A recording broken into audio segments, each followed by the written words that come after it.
विराट संगीत गीत को चाहने वाले साथी सज्जन, हम नंदलाल रवि एवं साथी आपके बीच में सिग्नेट कंपनी के सौजन्य से एक सामाजिक चित्रण भेज रहा हूं साथियों।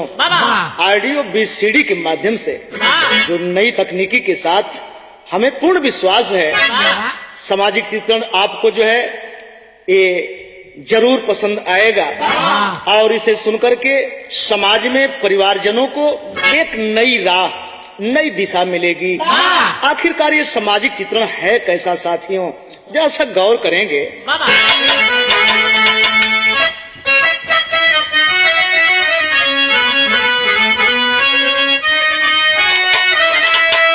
भाई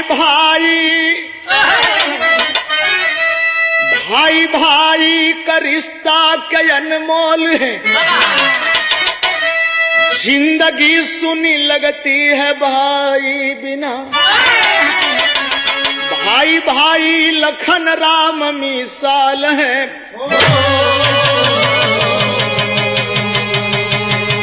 हर बहन सुनी लगती है माई बिना।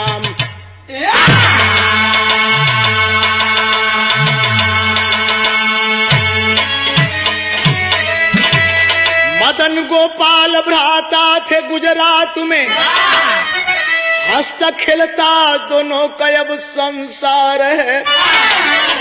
माँ पिता है नहीं पर बड़ा है मदन, छोटे भाई से करता बहुत प्यार है।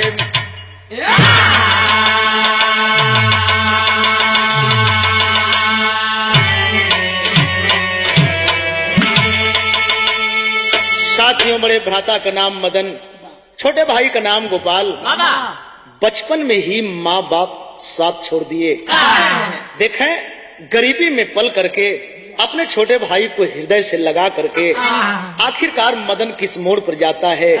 बाहर समय चक्र की धुरी गजब हुआ करती है साथियों। दोनों भाइयों को किस चौराहे पर खड़ा करती है, जरा सा दिल दिमाग लगा करके सुनेंगे। और बहादुर यहाँ एक गजल का नमूना देहलगल।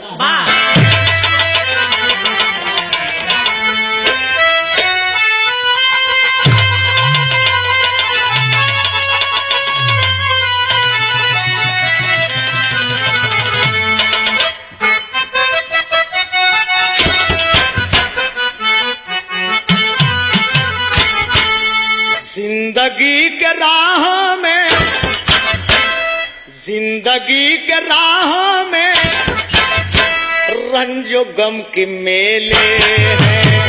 जिंदगी के राह में,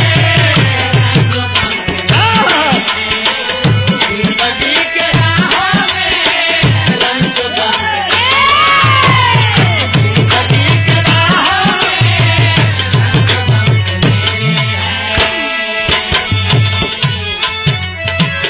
जिंदगी के राह में रंजो गम के मेले हैं। जिंदगी के राह में रंजो गम के मेले हैं। जिंदगी के राह में रंजो गम के मेले हैं। रंजो गम के मेले हैं। भीड़ है कयामत की, भीड़ है कयामत की, फिर भी हम अकेले हैं।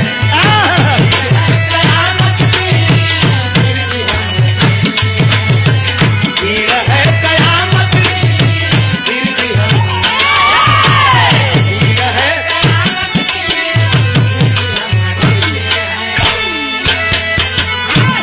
लेकिन कितना बढ़िया भाव विरहा के लाइन में यहाँ कवि जी देहलन। जरा गौर करेंगे, हर एक इंसान की सोचे लायक लाइन है कि कामना अनंत होती। मन कितना गतिवान है साथियों, ध्यान देंगे कि कामना अनंत होती, देने को खुदा होगा।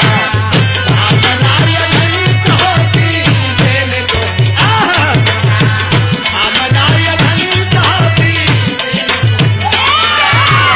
कामना अनंत होती।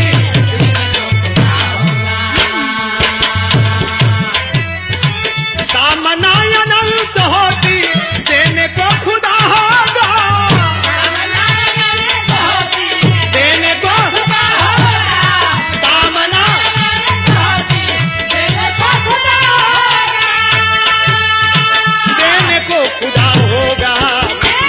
वही तो मिलेगा यार, वही तो मिलेगा यार, जो किस्मत में बदा होगा, वही तो मिलेगा यार,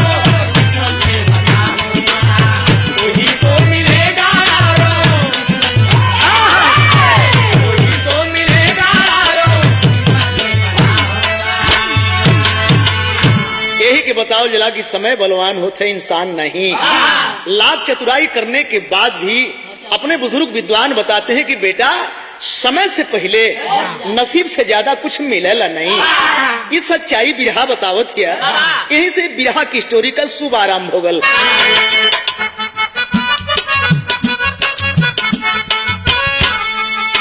ललर लार लार लार ललरिया लारे नर नार नार नार नरिया नारे 16 साला में मदन की हुई सगाई है। बहुत बढ़िया। सीता दुल्हनिया बन के जब की घर में आई है, अभी को पाकर के गोपाल अब खुशहाल हुआ, सोचती सीता की मेरा भी एक लाल हुआ, बड़े ही प्यार से गोपाल को बढ़ाई है, बड़े ही शौक से उनकी हुई सगाई है। राधिका दुल्हन बन के जब की घर में आती है, राधिका दुल्हन बन के जब की घर में आती है, तभी गोपाल को मिली सर्विस की पाती है, गोपाल को, तभी गोपाल को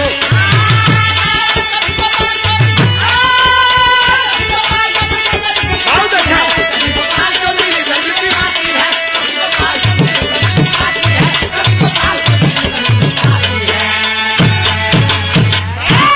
भैया हो बाबूजी बात के समझ ले। बड़का भैया गरीबी में सयान जरूर भइले, अपन शादी कैलन। बड़का भैया के दुल्हन के नाम सीता बतावल गल। और सीता दुल्हन जब घर में अलिन, अपने देवर गोपाल के देवर के तरह न बल्कि बेटवा मतिन दुलारे लगा। छोटा हो ना, गौर करेंगे। आज जब गोपाल अपने भाभी का प्यार पाया, दुलार पाया, साथियों ममता दुलार को पाकर के गोपाल को आभास होने लगा ये हमार भाभी नहीं, ये हमार माई है। लोग तुलनात्मक भाव देलन कि बड़ा भाई बाप के समान और बड़ी भाभी माँ तुल्य होती हैं। लेकिन यहाँ साक्षात ये झलके लगल, ये दिखाई देवे लगल गोपाल के कि हमारे जिंदगी में ये हमार माई और ये हमार बाप, हमार भैया और भाभी होंगे। ध्यान देंगे बाबूजी आया है, हाई देखे छोटा भाई कभी शादी कैलन, गरीबी में इहो सयान हो गए। आज जब ई सयान भइलन तो इनका लोग शादी कैलन तो इनके दुल्हन का नाम बतावल गल राधिका। और राधिका दुल्हन जब दुल्हन बन के घर में अली, औरत पकड़ के दुआरी डकावत यही परंपरा के हिसाब से कहीं कहीं दौरी रखल जाला। हाँ, दुल्हन के गोड़ डाले बदे तोहरी को कुछ दूसरा रखला का, इनकी कोई खांचा रखला बिया। सही बात है, गौर करेंगे। ये अपन अपन विचार बा, अपन अपन सोच बा।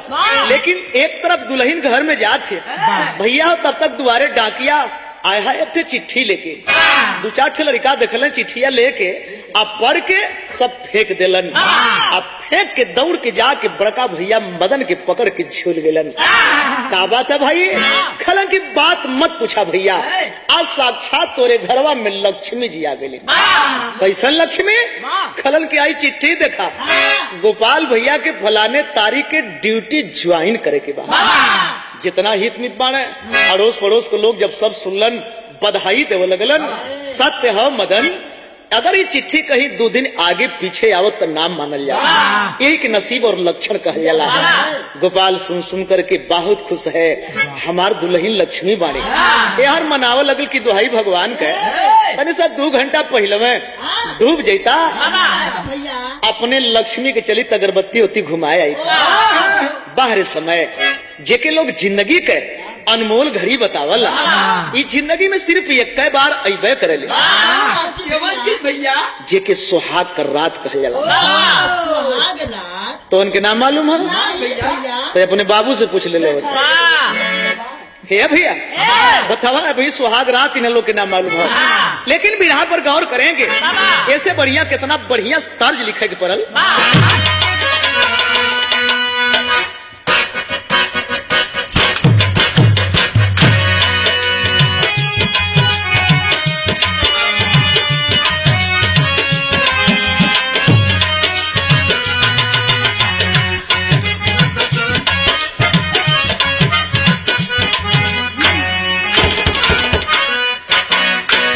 हाथ जोड़ गोरी कह मानसैया पतिया, हाथ जोड़ गोरी कह मानसैया पतिया, भारी ना तहला के बढ़ा दाती पतिया हो मानसैया पतिया, भारी ना तहला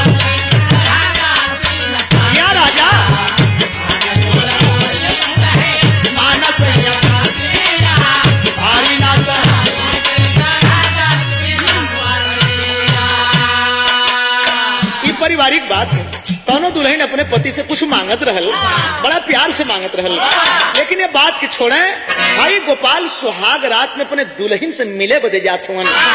बहुत बड़ी तमन्ना लेके दुल्हन बैठी है, लेकिन जाता जा दुल्हे राजा एक मांग कैलन। काम मंगले कितना सुहावन लागे लागे लागे लागे है, कितना सुहावन लागे गोरिया रतिया, कितना सुहावन लागे गोरिया रतिया, भारवाया जोर कैला तोहारी सुरतिया हो गोरिया रतिया, भारवाया जोर कैला तोहारी कितना सुहावन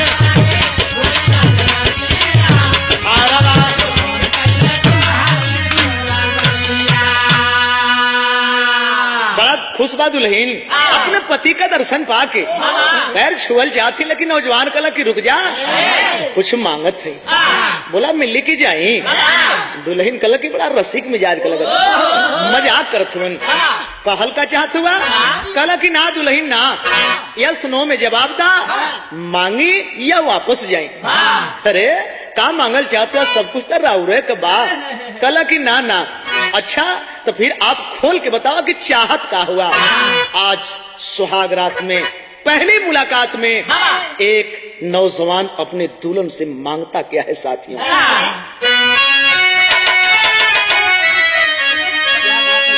माई बाबू का नहीं कैली दरसनवा, भैया या भौजी कैले हमरो पलनावा, हमरो पलनावा, भैया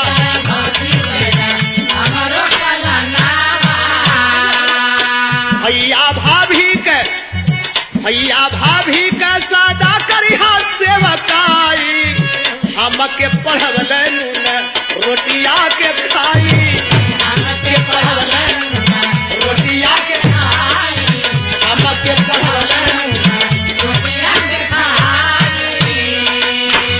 ये आज मांगी धनिया राधा राधा राम।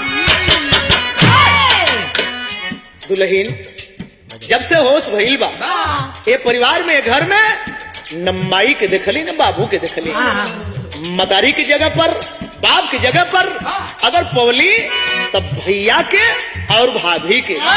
एक बात बताई, गरीबी में बड़ा प्यार दुलार देलन, कभी आभास होखा ना देलन कि मतारी ना हा बाप ना हुए। तो अगर भैया भाभी के मुंह से कबहू अगर कड़ुआहट निकल जाए, ओके अमृत समझ के पी जाया, लेकिन अपने तरफ से हमारे भैया के भाभी के ठेस मत दिया। बाहर नौजवान आज के युग में अपने दुल्हन से पहली मुलाकात में नौजवान अपने भाभी और भाई के लिए यही मांगा है। बड़ा प्यार से दुल्हन मिली स्वामी, इतना हमारे पापा गइलन तो मम्मी से बतियावत हलन कि सब कुछ हमरे बिटिया का ओकर जेठ और जेठानी हुआ। बड़ा प्यार से मिलने जुलने, सुहाग रात बीतल ये धनेश। आ एकरे बाद 2-4 दिन रह के गइलन ड्यूटी ज्वाइन कैले। हाँ, जब ड्यूटी ज्वाइन करके अइले तो वो परिवार में एक खुशी झलके लगल। कैसन खुशी झलके लगल, तर्ज लगल जैन।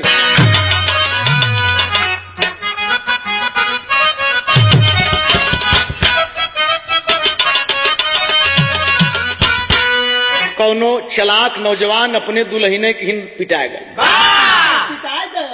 राती के सुतले में गए, चरपाई के नीचे से होके वंचन की तरफ से छींकी काट दिला। जोर से चिल्लाई ले, 2-4 नौजवान दौड़लन लाठी डंडा लेके। का बात था, संजोग से कोनो टार्च ना बरतों का नीचे में से कुछ कटलस, 2-4 हुरा तबले मार दिलस। का बात था, वही में से चिल्ला था, बाप रे बाप।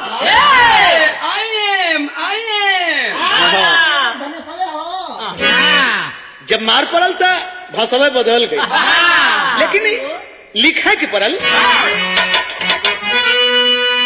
हटिया के नीचे पैसल चोरावा, अरे सासु तनिकारा नाया चोरावा। हटिया के नीचे पैसल चोरावा, सासु तनिकारा नाया चोरावा। हटिया के नीचे पैसल चोरावा, सासु तनिकारा नाया चोरावा। पतिया बिगड़ गई, लेकिन बिरहा पर आ जा। दोनों ओर बैठल बा संजोगावा, दोनों ओर बैठल बा संजोगावा। भैला खटाई काला रोगावा, या लाल बा संजोगावा। भैला खटाई काला रोगावा, दोनों ओर बैठल बा संजोगावा। भैला खटाई काला रोगावा। अरे गांव के औरत आपस में चर्चा करे लगली कि देखबा न हो, और छोटकी गर्भवती बिया, कुछ मिली कली की छोटकी है ना, बड़कियो है बड़कियो। अजब ये चर्चा होखे लगल। बा मालिक बा, अरे दोनों वर पैदा भइलिन एक एक छोकरिया। मदन गोपाल धर पंचकर पैरिया, मदन गोपाल धर पंचकर पैरिया, मदन गोपाल तुअरे लगाव रस भोगावा, तुअरे लगाव रस भोगावा। कैलस खटाई वाला रोगावा, तुअरे लगाव कैलस खटाई, तुअरे लगाव रस कैलस खटाई। इतना खुश बाड़ा की दोनों भाइयन के पास पता चलल कि गोपाल के भी औरत के बिटिया भइल, बड़का भैया मदन के भी दुल्हन के लड़की पैदा भइल। वाही मच गइल, बरही करौलन भैया। पूरा क्षेत्र एरिया इलाके के लोगों के आमंत्रित करके दरवाजे पर गौर करेंगे, भोजन करौलें। आज के युग में अगर लड़की हो जाले तो लोग भूंजले टमाटर मतीन बटूर जालें, और लड़का हो जा तो घर में से छतियात निकली हैं। जय राम जी की बाहर युग। लेकिन आखिरकार दोनों भाई बिटियन के पैदाइश में कितना खर्चा कैलन, साबित कर देलन।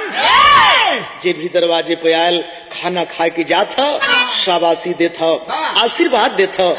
मालिक अगर कोई के बिटिया दे, यही तरह का दौलत दे। लेकिन हाई देखे फिर गईले ड्यूटी पर, अइले गईले, ये बीच में 8 बरिस का समय निकल गल। 8 बरिस के अंतराल में अब तो न मदन के कोनो बच्चा और न तो गोपाल के कोनो बच्चा। बा भाई बा, ये ऊपर वाले का मर्जी देखे। गांव में फिर औरतन में चर्चा होखे लगल, का हो अब तो लगत है कि ये कह रह जाई। जौने के पल्ले एक ठे होला ओके कौझी कहले, अजी करे पल्ले ना होला ओके बाज बाजिन कहले। औरत औरतन की कितना कुठार ताना मारली, गांव भर में ताना होखे लगल। अजब ताना महना होखे लगल तब गजब मालिक का बांधले हो, ये ताना के सुन लेलन। और वही बीच में देखबा एक ठे पहचान और सामने आ गई।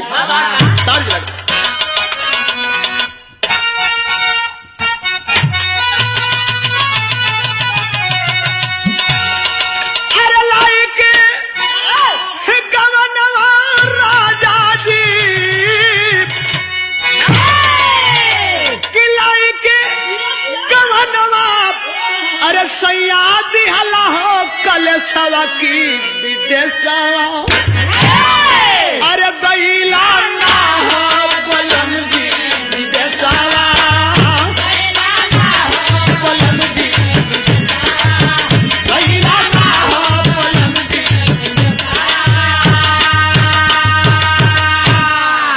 ई कौनो औरत का तकलीफ बा, पिया परदेश बा, दिल्ली बा, बम्बई बा, आय है अपन बात बतावत हिया, लेकिन ऐसे हमसे का लेव देव के बात देखें बिरहा पे आ जा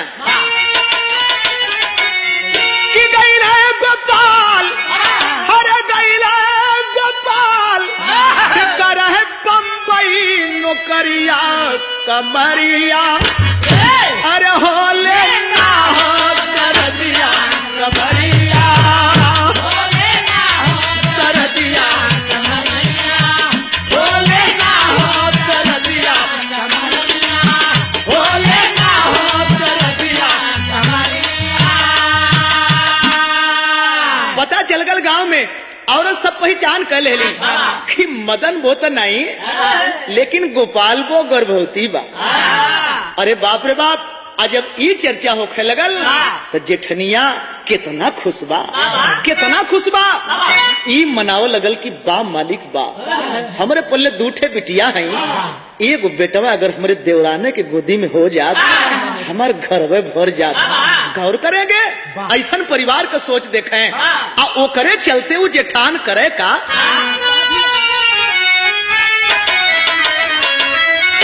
कि सोखा वैद्य के बोलाई करे डॉक्टर का दवाई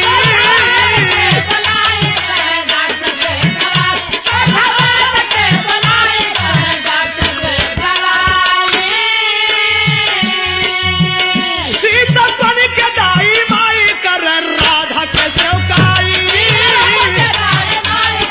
राधा के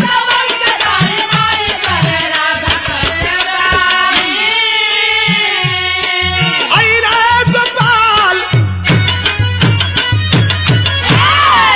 आई रे गोपाल घरे पाके खबरिया कमरिया बोले ना हो दरदिया कमरिया बोले ना हो दरदिया बोले ना हो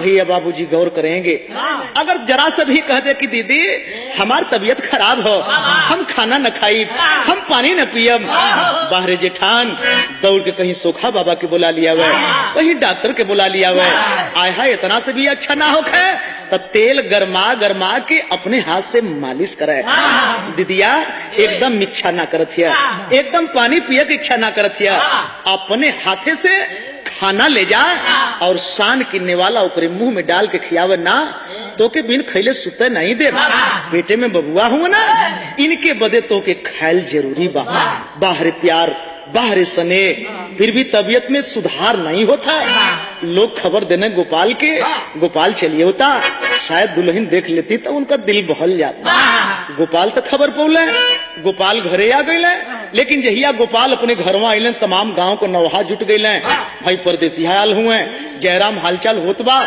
अब तबले पता चलल अंदरवा औरत का दुल्हन का तबीयत खराब है औरतन का भीड़ लग गई का बात था लोग आपस में पूछत हुवन बात का बा लड़का होखे वाला बा लोग समझावत हुन कि मदन भैया काहे बदे उदास हुआ गोपाल काहे अधीर हुआ अरे तनिके में देखा न मंगल गीत उठे ले लड़का होखे वाला जब हो जाला जब मामला करीब में आवला औरतन का तबीयत स्वाभाविक हो कि खराब होले आय हाय ई इंतजार का घड़ी समाप्त जब इंतजार लोग करत हुवन दरवाजे पर यह मनावत हुवन कि मालिक आज अगर कहीं बेटवा पैदा हो जाए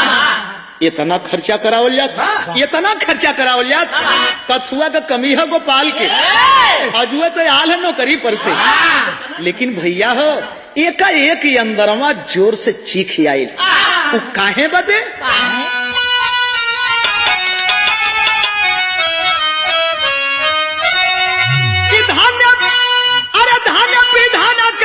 विधान में पैदा पैदा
बाबूजी अचानक एक घरवा में औरत सब चीख पड़ली।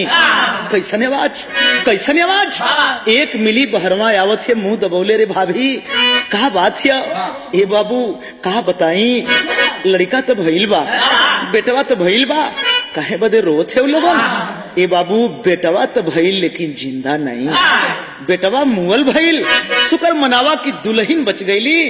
जितना नौजवान ये ताक में रहलन, ऊपर वाले से मनाओ तो कि परमात्मा बेटवा हो जात, इतना खर्चा कैल, इतना खर्चा करावल जात। सबकर पलक भीग गईल। बा मालिक बा, बेटा तो देहला मगर जिंदा नहीं मुआ के इस समय देखे। लेकिन लोग समझावत हुन, मदन भैया, गोपाल भैया, अरे पेड़ में जितना फूल लगल अगर कुल में फल लग जा तो टहनी टूट के गिर जाए, समय खत्म हो गई है। नहीं भैया, अधीर भइले का बात नहीं बा। उन्नान से बच्चा के देखे सौपट में लपेट के, कफन में लपेट के लोग लेगे ने परवाह कर दिलन। हाँ, परवाह कर केलन दरवाजे पर समझा बुझा के आंस पोछत लोग अपने अपने घरे के गईलन।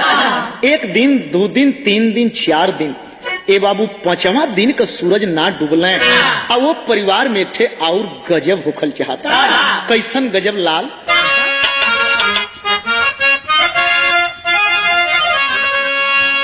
सागर भी कुछ गंभीर हो गया कि मोरे रामा राम, सागर भी कुछ गंभीर हो गया। अरे तो सावन के सरगम सरिता बनी अधीर, अधीर नाया धीर।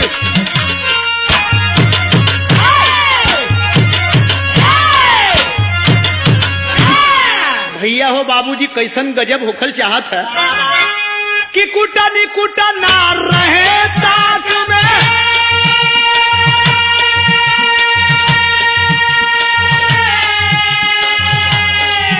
अब राधा से कहती है अरे नजर लगी है सीता जी के,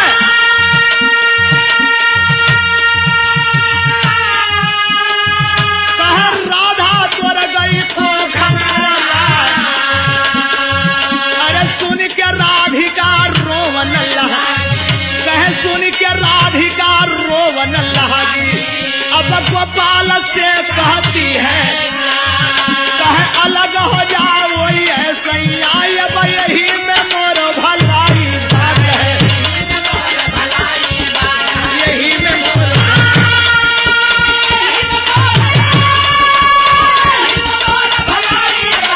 यही में मोर भलाई।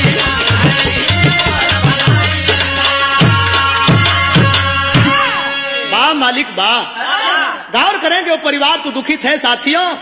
एक बुढ़िया औरत आईल और राधिका दुल्हन के बगल में बैठ के आंसू पोंछत थिया, आज उठही अपने बिलबिलात बा, बिटिया राधा मत रो, बिटिया राधा, अरे तोरे दुख से पूरा गाँव में दुखित हो रे, मरे के तो सबही आयल बा, लेकिन जानत थिया आज तोर बेटवा न मर गल।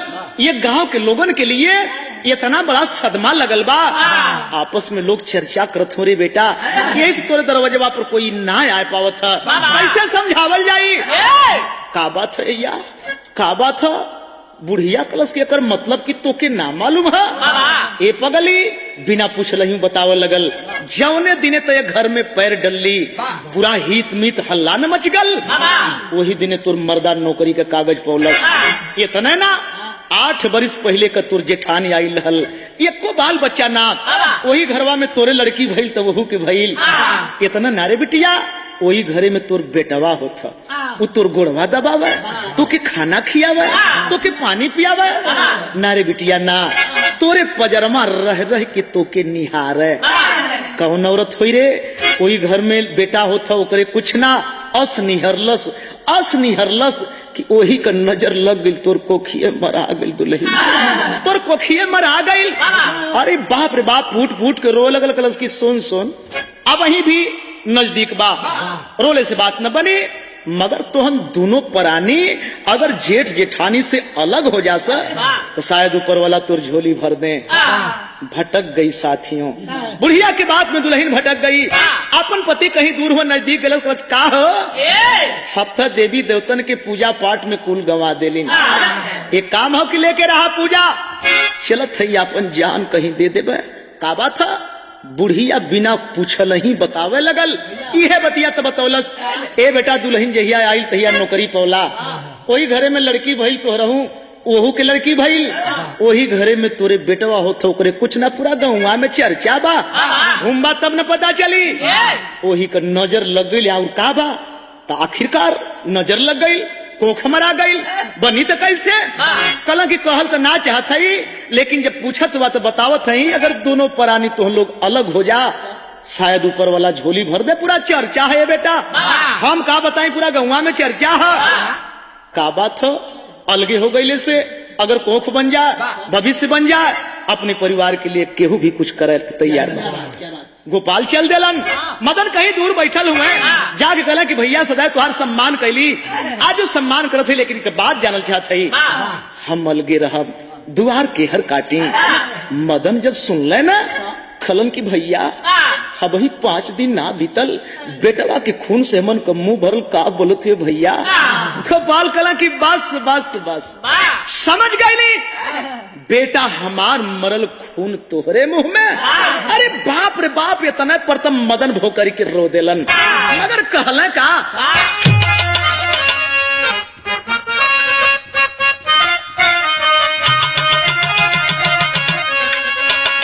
अरे मोरे भैया हो अरे केवन करनावा मनवा बिगड़ल तोहार भैया केवन करनावा मनवा बिगड़ल तोहार अरे मोरे भैया केवन करनावा मनवा बिगड़ल तोहार अरे मोरे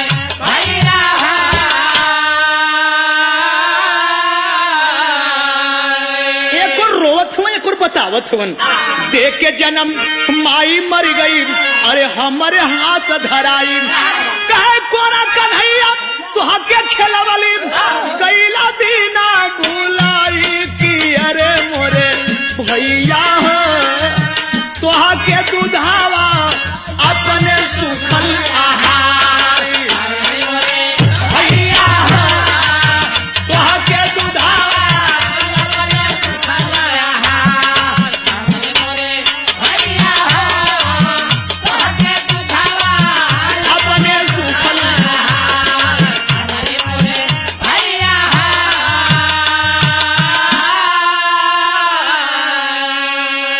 अरे पगला अगर मजदूरी करे गईली एक रोटी पौली तो आधा तोहरे बदे ले ली आधा अपने खैली कबहू बिना पानी पियले गईली लेकिन तोहरे बदे उठौना दूध का व्यवस्था कैली इतने ना गोपाल इतने ना कई के मजदूरी तुहा के पढ़ावली नौकरी कैला कि बड़ा शौक से शादी कैली अरे कैली दुल्हनी आई की अरे मोरे भैया रुपया देखत बुद्धि बिगड़ल तोहार अरे मोरे भैया रुपया देखत बुद्धि बिगड़ल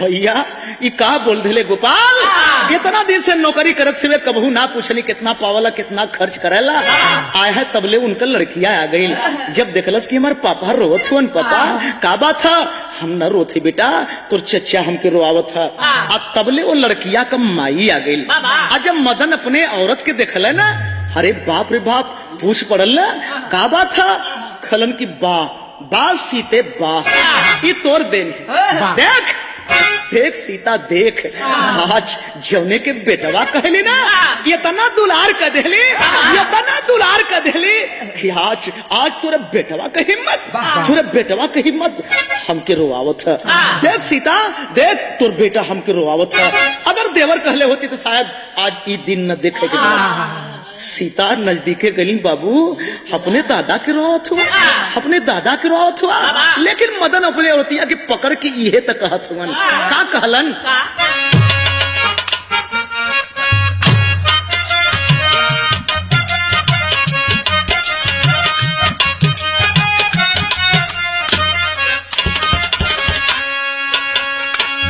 केवना का सूरा हमसे भइले गुजरिया, भइले गुजरिया रुसला पीराना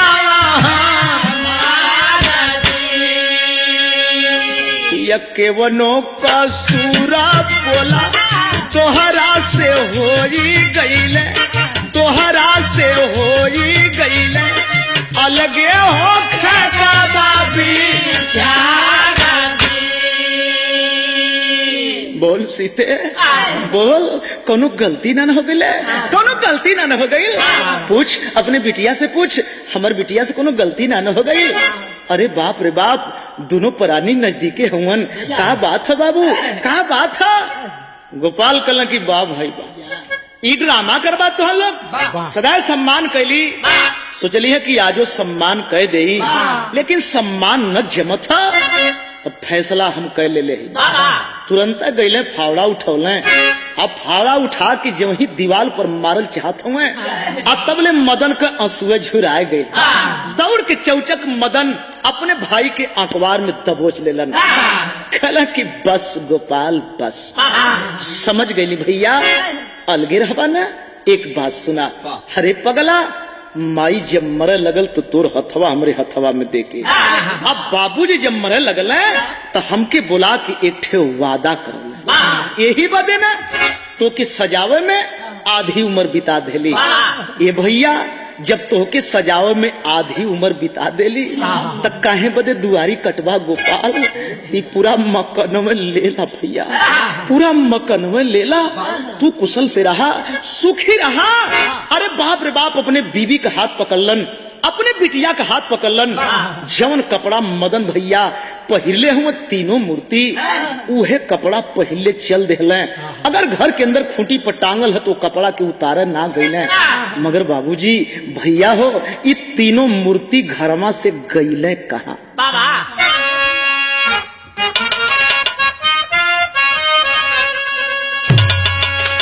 घरवा के छोड़ी मदन या खेत में बसेरा कईले,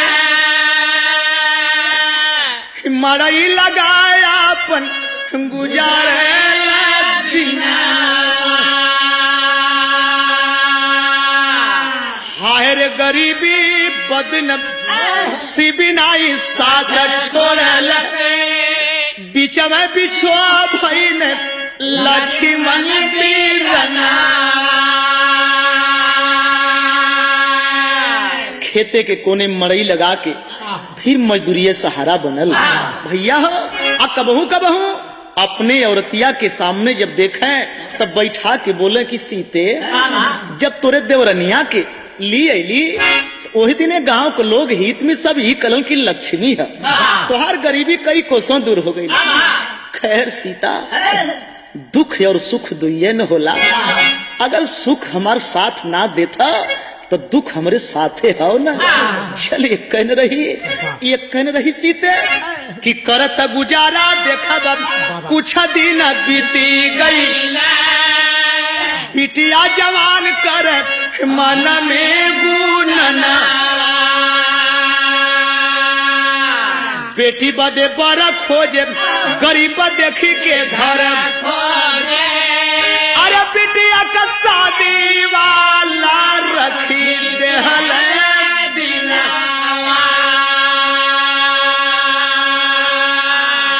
साथियों समय बीतते समय न लगा, बेटी जवान हो गई पल करके, आखिरकार गरीब परिवार में ठे लड़का खोज के अपने बिटिया का शादी कर दिलन।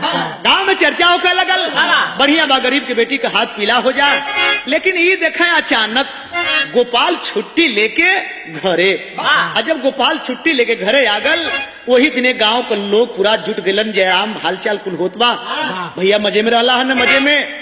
बीड़ी सुरती सलाई सिगरेट भइले के बाद लोग कहलन कि मन अपने अपने घरे चलत हई, खा पी के आराम करा। लेकिन 3 ठे नवहा ना गईले। आज जब 3 ठे नवहा ना गईले, गौर करेंगे सबके गईले के बाद जयरेमी करते हूँ, जयराम गोपाल जयराम। कैसन मजाक भैया, खला की मजाक न करत है। हमन सही में पहली बार जयरेमी करत है। बात कहा हालचाल बतावा, कला की हालचाल तो ठीक है। अपन लोग बतावा कला की करे मर्दे, कैसे तोर हालचाल ठीक है? का बात है? संगमे का बेटी बड़का भैया मजदूरी कई के शादी का दिन रख ले। तू नौकरी करत हुआ, न 9 मन गोहूं हुई, न राधा गौना जई है। पर से तैयार है भैया, लेकिन लड़का न मिलल। कल की लड़का तो हमन काल खोज दें। सच्चाई है, लड़का तो मिल गल, लेकिन जब पतरा पोती दिखाए लगल, दिन बारी का बात आयल तो तीनों का तीनों रोक देलन। ए गोपाल, एक बात कहल जा, नाराज न होबा। अब वही ते अपने भैया भौजी के देवीय देवता की तरह बुझे ले। कहल का चाहत हुआ, खाना क्यों भाई है, कमीना हरे, वो पापी है। शर्म आवे के चाहिए वो भाई के कि एक भाई नौकरी करे तो करे, बेटी का शादी ना भइल, अब मजदूरी करके अपने बेटी का शादी का दिन रख ले। वो शादी ना करत, बल्कि समाज में तो के जलील करत है। तो अगर जिल्लत का जिंदगी जिए के है तो अपने मर्जी से दिन रखा। अगर सम्मान का जिंदगी जिए के है तो जौने दिने मदन के बेटी का शादी का दिन है, वही दिने गोपाल की बेटी का भी द्वार पूजा लगे के चाहिए। ठीक है महाराज, वही दिन रख गल शादी का दिन। जब वही डेट पर रख गल शादी का दिन, मदन के पता चलल तो रोवत मन न्योता देवे बदे गईले। हित मित पूछे का हो, तोरिया चल जाए कि उनकी है, थर रोवे। यह बतिया गोपाल जब कार्ड लेके पहुंचले, इनसे लोग पूछे तो कहे कि तो लोग न जानत हुआ, जब से चुरकी फूटल तब से रुपया कमा के देते आई घरे बैठ के भैया भौजी बन के मजा लेते। ओहू के बाद हमारा अपमान अब हम बर्दाश्त करे वाला नहीं। ये बात की छोड़ दा, जहिया सदिया देखबा वह दिनवा का भैल।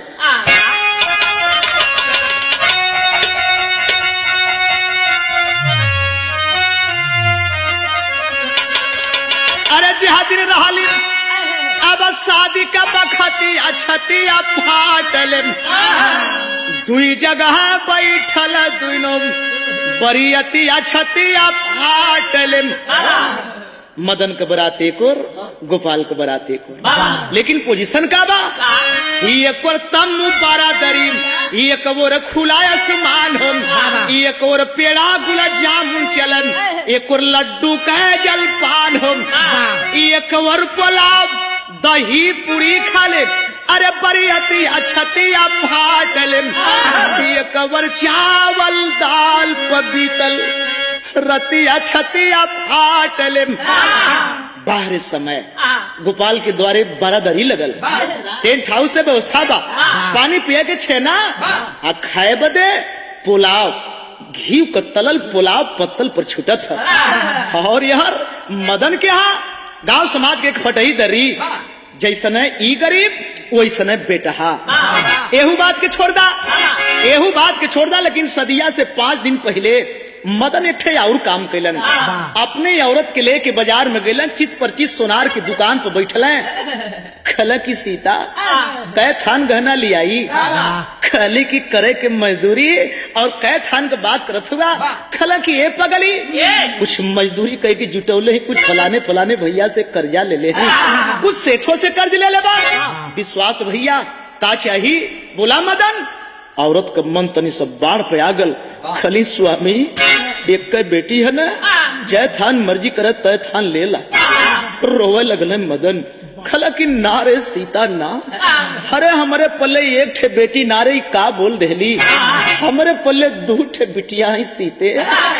जितना अपने बिटिया के देव उतने गोपालों के बिटिया के देव, नहीं तो जमाना हमके मेहना मारी रे। सोनार के आंख से आंसू चले लगल। अरे बाप रे बाप, का चाहिए भैया, कितना चाहिए? खला की ना, ज्यादा गहना न चाहिए भैया। अगर विश्वास है, हमारे ईमानदारी पर विश्वास है, तो खाली हमके 2 थान गहना चाहिए, 2 जोड़ा सोना का कंगन देता, दोनों वजन में बराबर होकर के चाहिए, कटिंग में एक कटिंग होकर के चाहिए, दोनों का साइज भी एक होकर के, ये लिए कि दोनों बिटियावा साथ है कहीं भैया, साथ है कहीं। सोनार के आंख से तरतर आंसू चले लगल। बाहर दिल एको पैसा मत दा भैया, बाद में दिया कल कि ना। मुट्ठी बांध के थमौले आ दू जगह बंद करके 2 जोड़ा सोना का कंगन देहलन। एक जोड़ा लिया के अपने बिटिया के देहलन, एक जोड़ा अपने बीबी के देहलन। कहलन कि ले जा बेटी रानी के दियावा। हिम्मत ना पड़ल, कलश की तू न चलबा, तू न चलबा। कल के अच्छा तो चल बहने चल जाई। बहने जब भल कल की का हो न चलबा बेटी की देव बदे, कल बहने चल जाई। आज बहने करे में आज शादी का रात गुजरत है। गौर करेंगे और रतिया का भैल।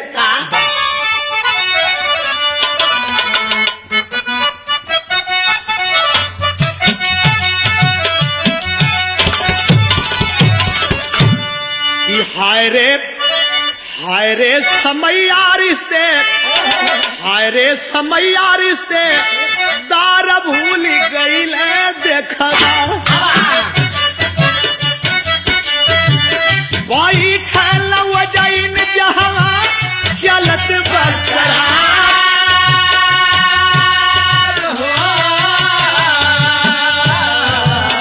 आवाजाई दूनो वरिया कर सगरी लोगवा पीरल। मदनिया और सीता का ना जरिया ढूंढत बाहर।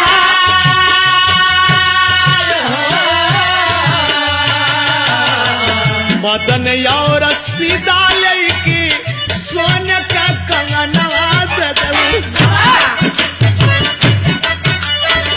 सोच कैसे सुभरा के दे पहुंचा।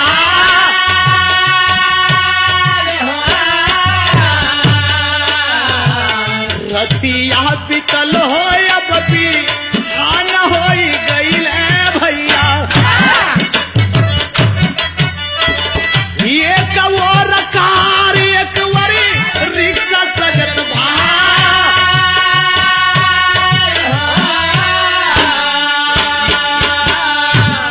भैया। बाबूजी जहिया शादी का दिन बाद देखे चारों तरफ मड़ई बा, बिचवा में मंडप छावल है, कन्यादान दोनों मूर्ति भूखल हुए। आ वही बीच में हाई देखा निकल के बहरवा भागिया में।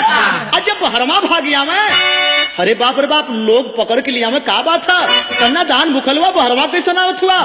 आज जब बहरवा आया तो संगवा औरतिया हर निकाल के कंगनवा दिखावे की सीते बेटी भी शादी पर बैठल न हुई। बोली कब जाई रे, ई कब जाई। जबले शादी भइल रात भर में 3-4 खेवा मंडप से बहरे अइले, मगर ये बात के कोई जनलस नहीं। सवेरा हो गल। आज जब सवेरा हो गल ए बाबू कौनो आदमी ओहरिया से आयल।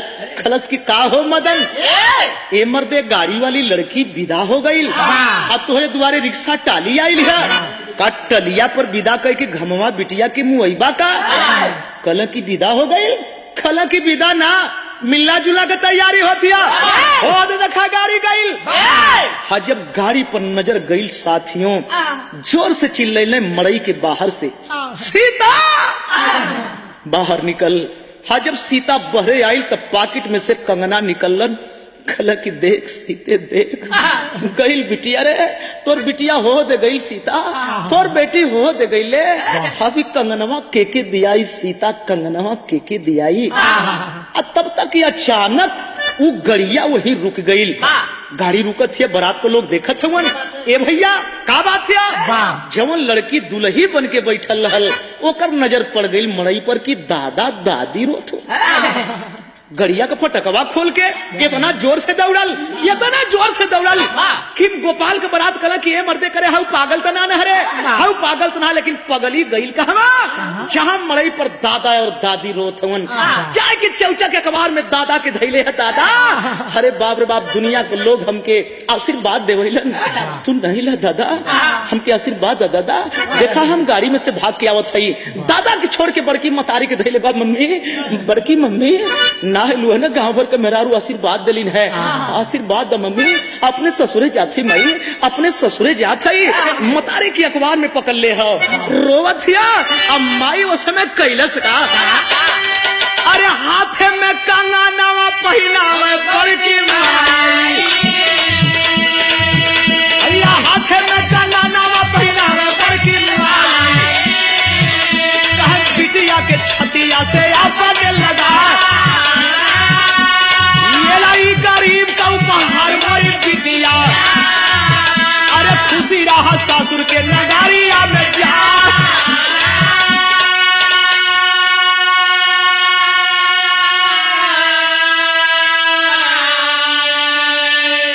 आज मौका पा करके मतारी कंगना पहनाओ थी बेटा, ला यह आशीर्वाद हमारे पल्ले हो बेटा, यह बात तब ले दोनों बारात के लोग करीब में ई का देखत है या, ई का देखत है या, तो ले कौनो लड़की अंदरवा जाए कि मदन की बिटिया से कलश के रे बहनी, अरे दीदिया हे जैन तू तैयारी करत हो, छोटके दीदी गाड़ी में से आके मम्मी पापा के रोआवत, इतना जोर से भाग के आयल कि जब बहरवा आयल तक कैलस का, अरे अपने माई के गोदिया से अपने बड़की बहनिया के छीन लेला, जब छीनला तो लिखे की परगल, कहे दोनों रे बहनियन कब देखी के मिलनम, आ दोनों रे बहनियन कब देखी के मिलनम, आ सगरी समझ यार रोइले पिला खाए कहे,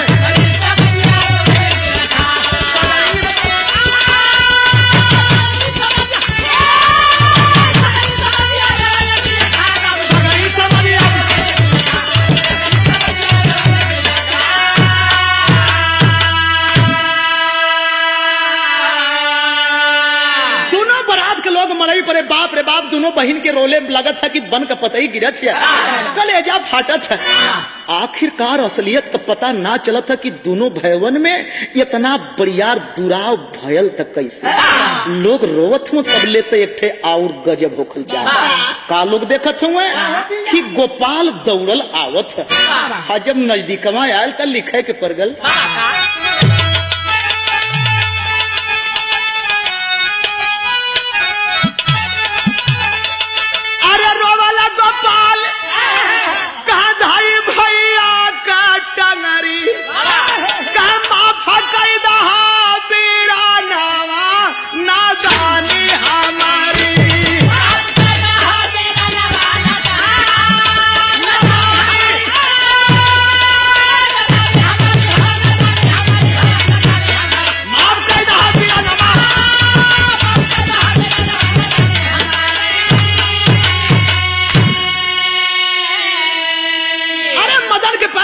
कैसे माफ करबा भैया, अरे कैसे माफ करबा, कितना बड़ा ठेस तो होके देली, गांव से ही मदन उठा ले, खबरदार गोपाल, खबरदार गोपाल रोइया मत, अरे हमेशा तो के हंसत देख ले ही रे, आज हमके तू रुआवेला ना ना गोपाल, आ तब ले ठे और गजब हो गया कि भैया के पकड़ के देखे भैया रोम भाई, अरे सीता के पकड़ के तब ले राधा भी लखाई,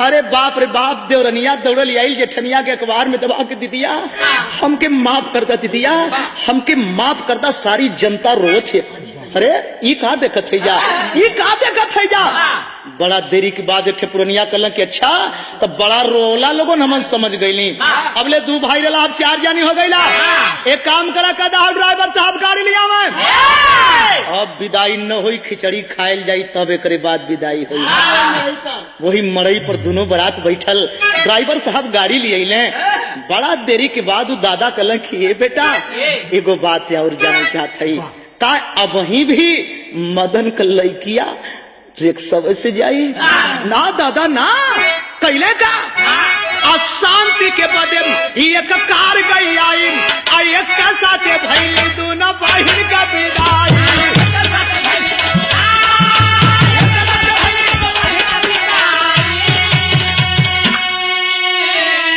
अरे एक का साथे गई दोनों सासुर के नगरी, आप कैदा हम बिरा न मानना दानी हमारी,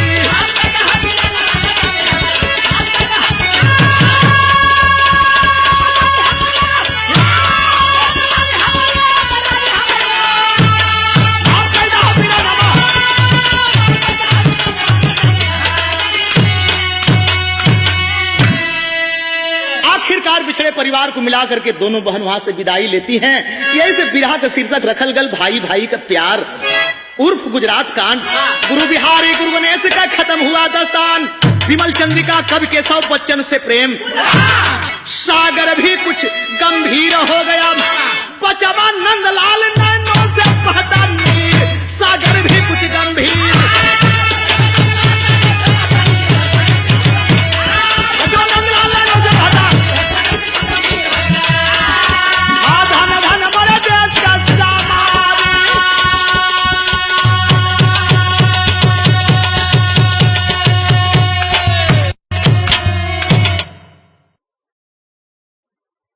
नंदी के भैया वही गलत प्यार तुहसे करी करार हो तोहार क्रिया। बोला बोला का विचार हो तोहार क्रिया। लिट बड़े सैया कौने जन्म के बदला। लिट बड़े सैया कौने जन्म के बदला।